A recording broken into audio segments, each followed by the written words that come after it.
right. Hello, hello.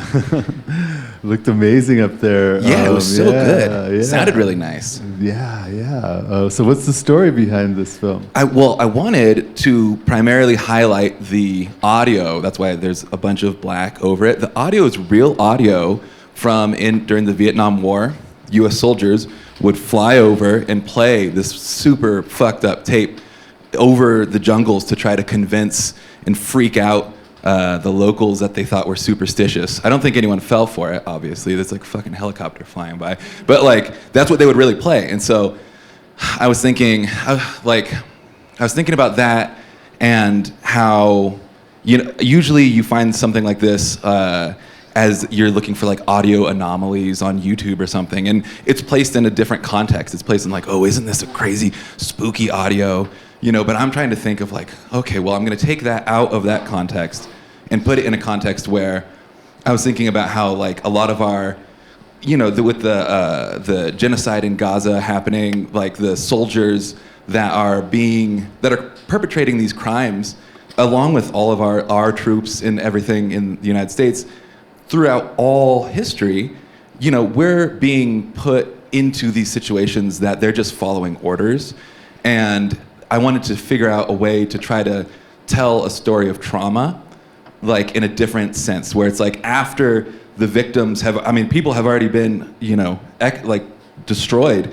And then the people the perpetrators of this, they still have to live with that sort of, on their guilt, on their consciousness, to where it damages their families, right? So then I was like, what can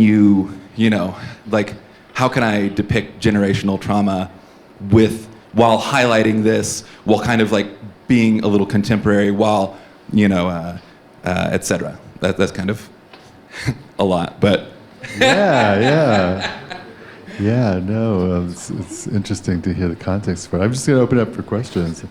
Anyone want to jump in? Yeah. The audience for the tapes were American GIs? No, they were Vietnamese in the jungles. So they would play these tapes. Can I stop you? Vietnamese speak Vietnamese. It was in Vietnamese. I'm sorry? It was in Vietnamese. Oh, it was in Vietnamese. Mm-hmm. And that's why I put the subtitles. So that's a translation. Mm-hmm. Anyone else? Yeah. So, is this actually a series? Are there other videos that you made Yeah. for the collection that are similar? Yes, actually, it's kind of a prequel sequel to a feature that I have, where long story, but it's basically what would happen if it's a different type of haunting, a different type of investigation of trauma. And so I have a feature-length film that's using some of this footage where if you can go back and see what went wrong, like what can you piece together? Except if you go back, the gimmick for this film is that you can't move. So there's just like static shots of just staring at stuff. So it's like a landscape film, but then it starts to become like an unreliable narrator in regards of like the actual edit itself. So there's no narrator. It's like the edit and the frame becomes unreliable as you move on. But it's all part of this sort of thing. Good question. Yeah, I'm curious. There's sort of a lot of different styles of imagery in this, and how did those come to you? So the audio was first, and then I was like, what I usually do is I keep a big, like a treasure trove of all my different styles of filmmaking. And so at the very end, that was my neighbor did die, and that was their what's it called, an ambulance. And I filmed the ambulance off because they didn't have a siren because they had already passed, so they didn't need to have that. But they had the siren going, or the lights. And so I was filming the lights off of the wall near my house. And so all that's like the actual audio, the owl and stuff like that is happening. So that's a real bit of, and I was like, whoa, it's really pretty, but like really tragic. So I was like trying to put it in like a, some sort of context that would do it justice. And then the seance footage I shot that on 16, and I hand processed it. And so all the weird effects on it are when you start to starve the film strip of chemicals. So you have developer, and then you kind of like pull it a little early, and then you put it back down, and you kind of like torture it a little bit, and then it creates this like strobing effect. So did that, hand processed that, and then the rest were like either photographs that I've taken or like Getty images that I took, and I threw a bunch of like grain or artificial shit on it. Wow, that's that processing sounds. It's very interesting. Yeah, the look you got looked awesome. Yeah, go ahead. When you hand process it, do you then send it off to the scanner, or do you I'm part of a I teach at UC San Diego. We have a Blackmagic Cintel scanner.